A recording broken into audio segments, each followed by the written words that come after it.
प्रांजल ज्ञान गंगा में आप सभी का स्वागत है। हम संक्षिप्त महाभारत पढ़ रहे हैं जिसमें कि विराट पर्व चल रहा है। कल हमने कथा में कीचक और उसके भाइयों का वध और राजा का शैलेंद्री को संदेश की कथा को पढ़ा था। आज कौरव सभा में पांडवों की खोज के विषय में बातचीत तथा विराट नगर पर चढ़ाई करने का निश्चय की कथा को पढ़ेंगे। वैशंपायन जी कहते हैं, राजन भाइयों के सहित कीचक को अकस्मात मारा गया देखकर सभी लोगों को बड़ा आश्चर्य हुआ तथा उस नगर और राष्ट्र में जहाँ तहाँ वे आपस में मिलकर ऐसी चर्चा करने लगे। महाबली कीचक अपनी सूरवीरता के कारण राजा विराट को बहुत प्यारा था। उसने अनेकों सेनाओं का संहार किया था, किंतु साथ ही वह दुष्ट पर स्त्रीगामी था। इसी से उस पापी को गंधर्वों ने मार डाला।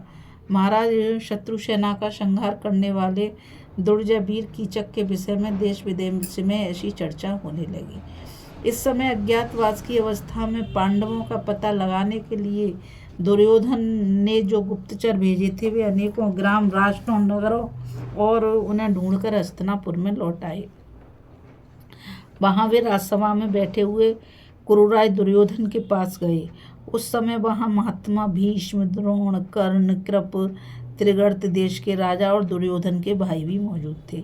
उन सबके सामने उन्होंने कहा, राजन, पांडवों का पता लगाने के लिए हम सदा ही बड़ा प्रयत्न करते रहे, किंतु वे किधर से निकल गए ये हम जान ही ना सके। हमने पर्वतों के ऊंचे ऊंचे शिखरों पर, भिन्न भिन्न देशों में, जनता की भीड़ में तथा गांव और नगरों में भी उनकी बहुत खोज की, परंतु कहीं भी उनका पता नहीं लगा। मालूम होता है कि वे बिल्कुल नष्ट हो गए। इसलिए अब तो आपके लिए मंगल ही है। हमें इतना पता अवश्य लगा है कि इंद्रसेन आदि सारथी पांडवों के बिना ही द्वारकापुरी में पहुंच गए हैं। वहां ना तो द्रौपदी है और न पांडव ही हैं।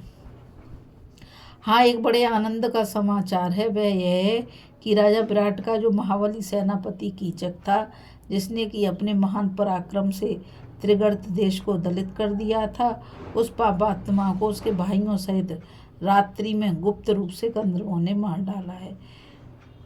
दूतों की यह बात सुनकर दुर्योधन बहुत देर तक विचार करता रहा। उसके बाद उसने सभासदों से कहा, पांडवों के अज्ञातवास के इस 13वें वर्ष में थोड़े ही दिन शेष हैं। यदि यह समाप्त हो गया तो सत्यवादी पांडव मदमाते हाथी और विषधर सर्पों के समान क्रोधातुर होकर कौरवों के लिए दुखदायी हो जाएंगे। वे सभी समय का हिसाब रखने वाले हैं, इसलिए कहीं दुर्विज्ञ रूप में छुपे होंगे। इसलिए कोई ऐसा उपाय करना चाहिए जिससे कि वे अपने क्रोध को पीकर फिर वन में ही चले जाएं। इसलिए शीघ्र ही उनका पता लगाओ, जिससे कि हमारा यह राज्य सब प्रकार की विघ्न, बाधा और विरोधियों से मुक्त होकर चिरकाल तक अशुक्षण बना रहे। यह सुनकर कर्ण ने कहा, भरतनंदन, तो शीघ्र ही दूसरे कार्य कुशल जासूस भेजे जाएं। वे गुप्त रूप से धन धान्य पूर्ण और जनाकीर्ण देशों में जाएं तथा शुरम्भ सभाओं में, सिद्ध महात्माओं के आश्रमों में, राजनगरों में, तीर्थों में और गुफाओं में वहाँ के निवासियों से बड़े विनीत शब्दों में युक्ति पूर्वक पूछकर उनका पता लगावें। दुशासन ने कहा, राजन, जिन दूतों पर आपको विशेष भरोसा हो वे मार्ग वे लेकर फिर पांडवों की खोज करने के लिए जाएं। कर्ण ने जो कुछ कहा है वे हमें बहुत ठीक जान पड़ता है। तब तत्व आर्थिदर्शी परम पराक्रमी द्रोणाचार्य ने कहा, पांडव लोग शूरवीर, विद्वान, बुद्धिमान, जितेंद्रिय, धर्मज्ञ, कृतज्ञ और अपने ज्येष्ठ भ्राता धर्मराज की आज्ञा में चलने वाले हैं। ऐसे महापुरुष ना तो नष्ट होते हैं और ना किसी से तिरस्कृत होते हैं। उनमें धर्मराज तो बड़े ही शुद्ध चित्त, गुणवान, सत्यवान, नीतिवान, पवित्र आत्मा और तेजस्वी हैं। उन्हें तो आंखों से देख लेने पर भी कोई ही नहीं पहचान सकेगा। अतः इस बात पर ध्यान रखकर कि हमें ब्राह्मण, सेवक,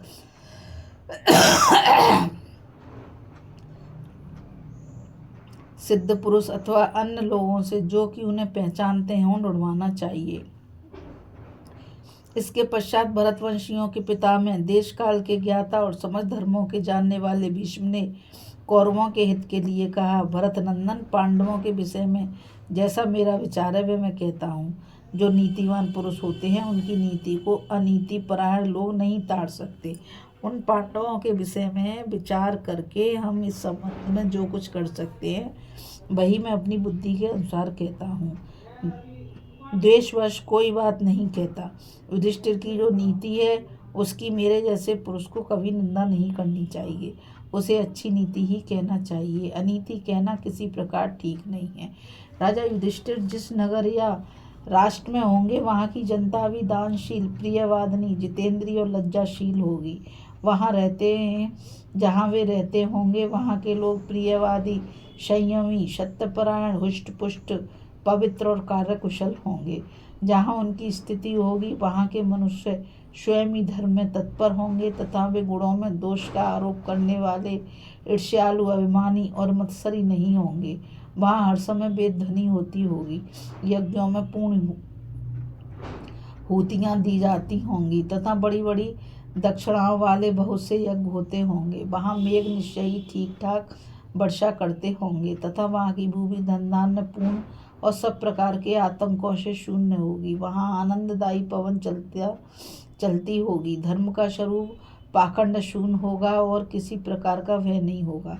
उस स्थान पर गौओं की अधिकता होगी और वे कृषि या दुर्बल न होकर खूब हुष्ट पुष्ट होंगी। उनके दूध, दही और घी भी बड़े सरस और गुणकारक होंगे। राजा युधिष्ठिर अत्यंत धर्मनिष्ठ हैं। उनमें सत्य, धैर्य, दान, शांति, क्षमा, लज्जा, श्री, कीर्ति, तेज, दयालुता, सरलता निरंतर निवास करते हैं।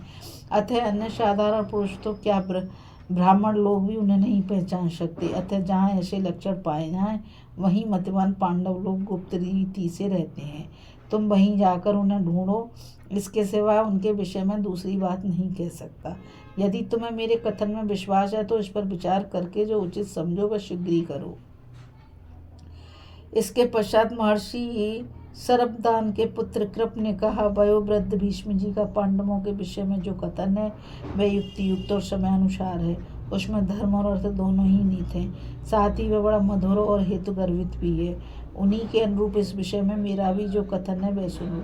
तुम लोग गुप्तचरों से पांडवों की गति और स्थिति का पता लगवाओ और उसी नीति का आश्रय ले लो जो इस समय हितकारिणी हो।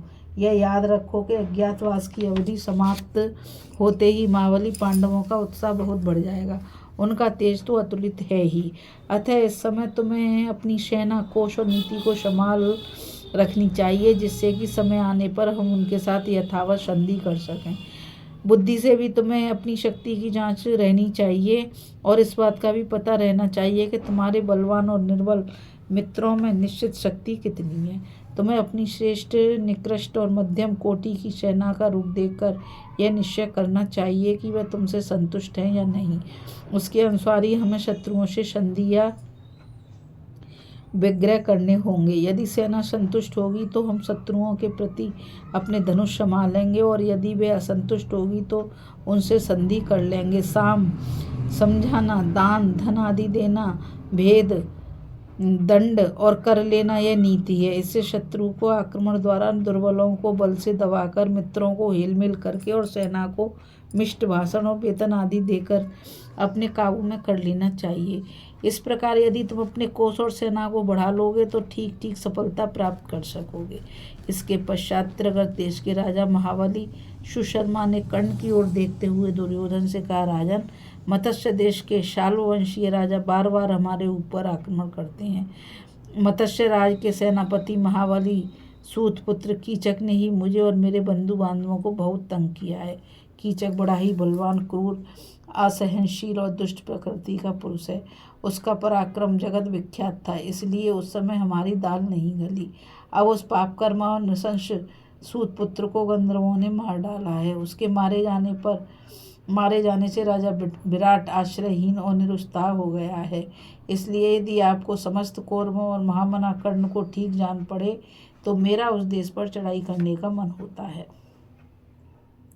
उस देश को जीतकर जो विविध प्रकार के रत्न, धन, ग्राम और राष्ट्र हाथ लगेंगे उन्हें हम आपस में बांट लेंगे। त्रिगर्त राज की बात सुनकर कर्ण ने राजा दुर्योधन से कहा, राजा, सुशर्मा ने बड़ी अच्छी बात कही है। यह समय के अनुसार और हमारे बड़े काम की है। अतः हम सेना सजाकर उसे छोटी छोटी टुकड़ियों से बांटकर अथवा जैसी आपकी सलाह हो वैसी ही तुरंत उस देश पर चढ़ाई कर दें। त्रिगर्त और कर्ण की बात सुनकर राजा दुर्योधन ने दुशासन को आज्ञा दी, भाई तुम बड़े बूढ़ों से सलाह करके चढ़ाई की तैयारी करो। हम लोग सब कौरवों के सहित एक नाके पर जाएंगे और महारथी सुशर्मा, त्रिगढ़ देशीय वीर और सारी सेना के सहित दूसरे मोर्चों पर पहले सुशर्मा चढ़ाई करेंगे। उसके एक दिन बाद हमारा कूच होगा। ये ग्वालियों पर आक्रमण करके विराट का गोधन छीन लेंगे। उसके बाद हम भी अपनी सेना को 2 भागों में विभक्त करके राजा विराट की 1 लाख गौएं हरेंगे। अभी हम कथा में कौरव सभा में पांडवों की खोज के विषय में बातचीत तथा विराट नगर पर चढ़ाई करने का निश्चय की कथा को पढ़ रहे थे। अब हम आगे कथा में विराट और सुशर्मा का युद्ध तथा भीमसेन द्वारा सुशर्मा का पराभव की कथा को पढ़ेंगे। इस कथा में बस इतना ही। मुझ गीता रावत को आज्ञा दीजिए। कल फिर मिलेंगे एक नई कथा के साथ। और मैं आप सभी से यही कहना चाहूँगी कि इस चैनल को आप ज़्यादा से ज़्यादा लाइक, शेयर और सब्सक्राइब कीजिए ताकि ये अमूल्य ज्ञान अधिक से अधिक लोगों तक पहुँच सके। इस कथा में बस इतना ही। राधे राधे। जय श्री कृष्णा। नमस्कार।